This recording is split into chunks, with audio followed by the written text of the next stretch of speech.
It'll always come in handy. Wet fire tabs. If you haven't discovered the ultimate survival tool company, they make wonderful products. This guy, I'm sure, is a a knockoff from something the military used years ago. This little guy here, it's a hard cube that's inside here. It's kind of a consistency of a styrofoam marshmallow. You can shave it off like soap. It starts fires in the worst weather. It catches a spark off a ferrocerium rod or a flint steel. Super easy. They've been demonstrated on some other videos, and I may do a video of that myself.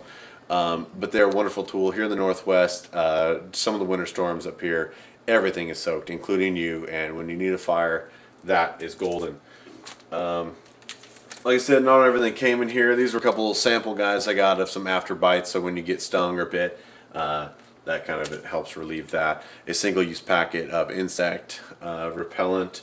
Obviously, these are not super survival kits, just more of a daily use thing. I've taken the extra foil off these tiny little tablets. It's recommended to keep them inside the tablets. Obviously, they take up less space if you take them out of here, but you can still fold these down to almost nothing. And these are the chlorine water purifiers. Always have about 4 or 6 of those, depending on whether it's summertime and you're going to need more water than you would in the winter. I also have some matches and a tiny little striker I just cut off a box. These guys are pretty neat. This is also an REI product. I do live in Seattle, so I have the luxury, not always the currency, but I have the luxury of being able to shop at REI. And as you can see, that isn't a normal can or normal match. They have the regular wood handle, and they have the regular striker up top, but once they lit, this goes off like a firework and slowly works its way down like a fuse. Not recommended for indoor. The sulfur they put off is quite a good little cloud, but you can light these and throw them underwater, pick them back up out of the puddle, and they could still continue to light while they do their job. They're called storm matches. Great little product from REI guys. Obviously, multiple little safety pins come in handy. I do have a straight razor still in its little sheath here. Talked about in my other videos, the Surefires, these 123s. I have them hiding in just about everything because that's the battery I use for everything. So this guy here, I'll probably demonstrate in my fire video.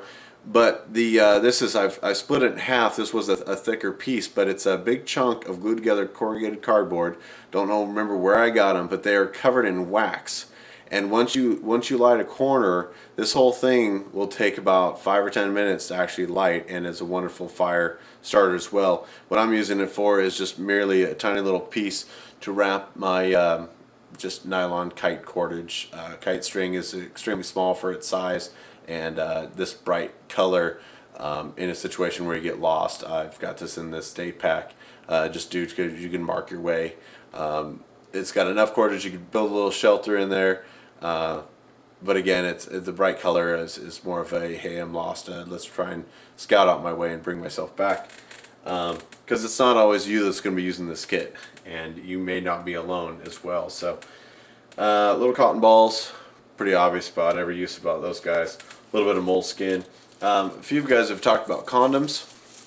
I'm not a big fan of the latex condoms because I work in a restaurant. I use latex gloves, and they break. They have defects. They're affected by UV light. They break down quite easily. Even if they sit on the shelf for quite some time, they deteriorate. And although this is a dog bag for picking up after your dog. I believe it's almost as small as a condom.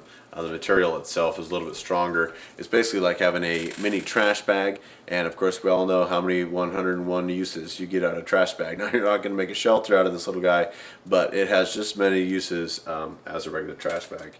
And here's kind of an old little rod, even before ferrocerium rods came out. I'm not even sure what this is made out of. I don't think it's the same magnesium. I have had this thing for years. It's got sort of a flint striker on one side. I'm guessing it's a magnesium here, but it doesn't take up as much room as the giant magnesium blocks do. And it's got sort of its own homemade little file striker, and it does the same job that any of the newer, like my fire ferroceriums. Anyway, it all fits in this tiny little guy, and that along with I do have one of the new Leathermans. the multi-tools. It's called a Skeletool. I was lucky enough to find this guy, which is the CX model that has the 153 or 154 cm blade on it. It is almost $100 this version, but I was lucky enough to find some guy who didn't know the right product for the price, and he had the cheaper version of the Skeletool price next to this guy, and so he honored the price. I have been really happy with this guy. I wasn't sure I would like it at first. I've got larger hands, so I didn't think it would work quite as well as some of my other Leatherman stuff.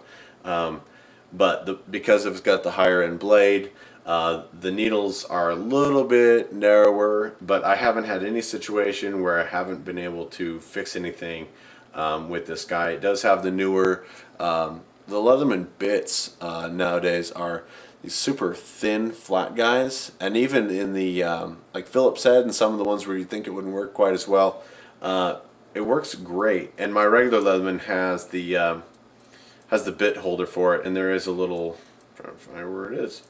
It does have the little extra bit holder in its handle, but I've been super impressed with its quality and everything about it. And we'll go over knives and stuff in a different video, but that starts at a nice little day pack action. Thanks.